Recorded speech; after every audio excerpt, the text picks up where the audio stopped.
સાયન્સની સાથે દ્વેષ કરવું અથવા સાયન્સના ભગતડા બનવું, બંને જ મને લાગે છે ટોપ ફ્લોરમાં કંઈક વેકેન્સીના કારણે થતું હોય છે. જે લોકો સાયન્સને દ્વેષ કરે છે અથવા જે સાયન્સના ભગતડા બનીને ફિલોસોફીને દ્વેષ કરે છે, ultimately they are denying the significance of human brain. Because what thinks about science and what thinks about philosophy? The human brain. સાયન્સનો કોઈ પણ સિગ્નિફિકન્સ હશે તો આપણું હ્યુમન બ્રેન આપણને સમજાવે છે કે બીકોઝ ઓફ એક્સપેરિમેન્ટ અને ઓબ્ઝર્વેશન આ કન્ક્લુઝન વેલિડ છે. Who tells you? કોઈ ઇન્સ્ટ્રુમેન્ટ સમજાવે છે તમને સાયન્સનો? No. Your brain teaches you this. So ultimately who is guiding the experiment and observation? The human brain. અને એ જ બ્રેન જે ફિલોસોફીને પણ ગાઈડ કરતો હોય, how can you be so partial કે એ બ્રેનની એક્ટિવિટીમાંથી જે ફિલોસોફી ડેરાઇવ થઈ હોય તેને તમે બેવકૂફી માનો, અને એ જ બ્રેનની એક્ટિવિટીથી જે સાયન્સ કન્ક્લુઝન આપતો હોય તેના તમે ભગતરા થઈ જાઓ, અથવા તમે ફિલોસોફીના ભગતરા થઈને સાયન્સના કન્ક્લુઝનને તમે દ્વેષ કરો કે ના ના અમારો તો દર્શન શાસ્ત્ર છે, અમારો તો આ છે, તમારો તે છે, તમારો તો આમ છે. I mean in either case what you are denying is the importance of self-respect of your own brain. So first of all, કોઈ પણ દર્શન શાસ્ત્ર હોય કે ફિલોસોફી હોય તેમાં આવા પ્રેજ્યુડાઇઝ વ્યૂ કામ નથી આવતા. એ તમારે નક્કી કરીને રાખવું જોઈએ. either against the science or against the philosophy or against the darshan. Is that clear? Yes. Yes, I am coming to that point. I am coming to that point. I am glad. Now look at the situation. સાયન્સમાં આપણે કહીએ છીએ કે અમે experiment કરીએ છીએ, અમે observation કરીએ છીએ, અને our conclusions are based on those experiments and observations. And philosophical conclusion experiment and observation ઉપર બેઝ નથી, પણ armchair method છે, armchair method of thinking. But then we forget. What do we mean by experiments? Do you know the meaning of experiment? XPR means to look at something. Observe, to look at something.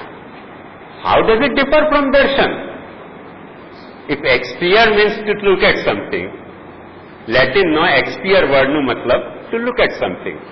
Let him know observe જે શબ્દ છે એ પણ to look at something. And we are also looking at something. So how do we differ? How your conclusion differ from our conclusion? હવે એક વાત સાચી છે કે કોઈકને આફ્ટર મચ રિપીટેશન કોઈક વાત સમજમાં આવે, કોઈકને આન્સરમાં બેઠા બેઠા સમજમાં આવતી હોય તો આ એનો ફોલ્ટ.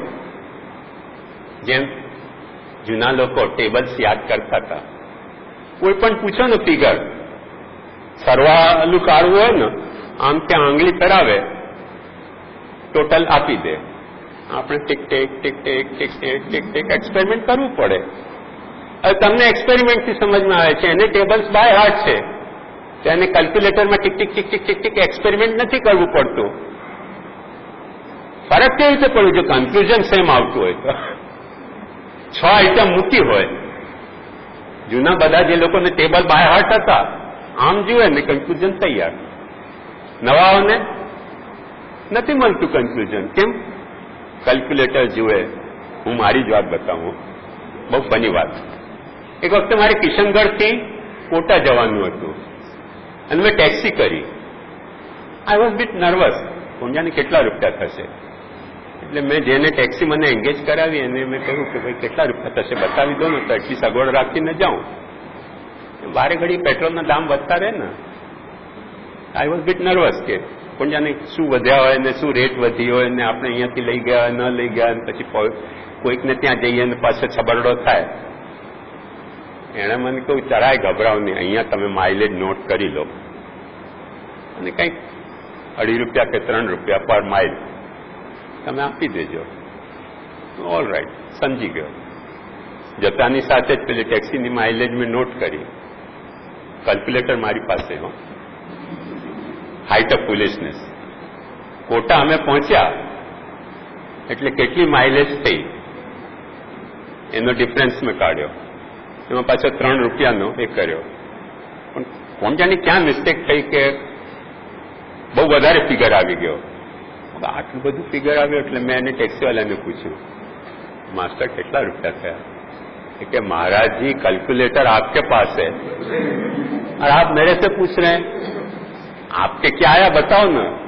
अभी जे मारे फिगर आवे ये बताऊं तो मैंने और वधारे बीक लागे कि आटला आपवा पड़शे. नहीं नहीं एक काम करो आप बता दो ना कितना हुआ. बोले हम क्यों बताएं, जब कैलकुलेटर आपके पास है तो आप ही बता दो. मैं कहने कहूं कि आटलो बधो फिगर आवी गयो छे तने कहता पण हवे बीक लागे छे मने. પછી તો એવું ભગવાને લાજ રાખી કે જેમને ઘેર જતો તો એ મને રિસીવ કરવા આવી ગયા. અરે અરે પધારો પધારો પધારો, મહારાજોને એ ફેસિલિટી અવેલેબલ હોય છે દરેક ઠેકાણે. મેં કીધું એક કામ કરો ને એને જેટલા રૂપિયા થાય એને ચૂકવી દો ને પછી હું તમને ઘેર જઈને ચૂકવી દઉં. હવે તો વાત સાચી છે ને કે આપણને મરનારી મોહબ્બત में કોઈ કામ ના આવે. કેલ્ક્યુલેટર વાપર્યું તોય કોઈ કામ ના આવ્યું. ભલતો જ ફિગર આવી ગયો. કોણ જાણે ક્યાં મિસ્ટેક થઈ ગઈ, પ્લસનું મલ્ટીપ્લિકેશન થઈ ગયું કે શું થઈ ગયું કે માઇનસનું મલ્ટીપ્લિકેશન થઈ ગયું, પણ ફેબ્યુલસ ફિગર આવી ગયો. અને આ હું નર્વસ થઈ ગયો ટોટલી. કીધું આ તો લોચા થઈ ગયા આપણે કેલ્ક્યુલેટર વાપર્યું એટલે. એના કરતા પહેલાથી ટેક્સી ડ્રાઈવર પર રિલાય કર્યું હોત તો કદાચ 5-10 રૂપિયાનો ફરક પડત. અહીંયા તો 1000 રૂપિયાનો ફરક પડી રહ્યો છે કોટાથી કિશનગઢથી કોટા જવામાં. એટલે એક વાત સમજો કે જેને કેલ્ક્યુલેશન નથી આવડતું એને નથી જ આવડતું, પણ જેને આવડે છે આર્મચેરમાં બેઠા બેઠા આવડતું હોય જોઈને કહી દે કે આટલા થયા, એને આપ એક્સપેરિમેન્ટ અને ઓબ્ઝર્વેશનની શી જરૂરત. અને જેને કરતા નથી આવડતું એક્સપેરિમેન્ટ ઓબ્ઝર્વેશન મારા જેવાને, તે કર્યા પછી પણ કઈ ભલતું જ રિઝલ્ટ આવશે ને. એવો ફેન્ટાસ્ટિક કંઈક રિઝલ્ટ આવશે કે આપણને એક્સેપ્ટ કરવું ભારી પડી જાય કે આ તો શું ડિસિઝન આવી ગયો, હવે ક્યાંથી લાવવા આટલા રૂપિયા. એટલે તો પાકીટમાં જ ના હોય ને આપણે રૂપિયા જેટલો ટોટલ આવ્યો એટલો. તો કહેવાનો મારો મુદ્દો એ છે કે સાયન્સ હોય કે દર્શન હોય, ultimately you are relying on your perception, conception. You are conceiving somewhere, you are conceiving something after many repetition of it. But ultimately, do you rely on your repetition or you rely on your conception?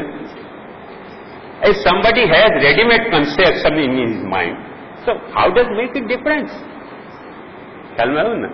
એટલે philosophy કે દર્શનની કોઈમાં બંનેમાંથી કોઈ પણ એક માઇન્ડની જે faculty છે, function છે આપણા, એના બાબતમાં આવી આંધળી શ્રદ્ધા રાખવી અથવા આંધળો દ્વેષ રાખવો એ ક્યાંક ને ક્યાંક ટોપ ફ્લોરની વેકેન્સીનો ઇન્ડિકેશન છે. એ કોઈ બીજા સમજે કે ન સમજે, એટલીસ્ટ ફિલોસોફીના સ્ટુડન્ટે તો સમજીને રાખવું જોઈએ. અને પાછી બ્યુટી એ છે કે સાયન્સના કોઈ પણ કન્ક્લુઝન ફાઇનલ હોતા નથી.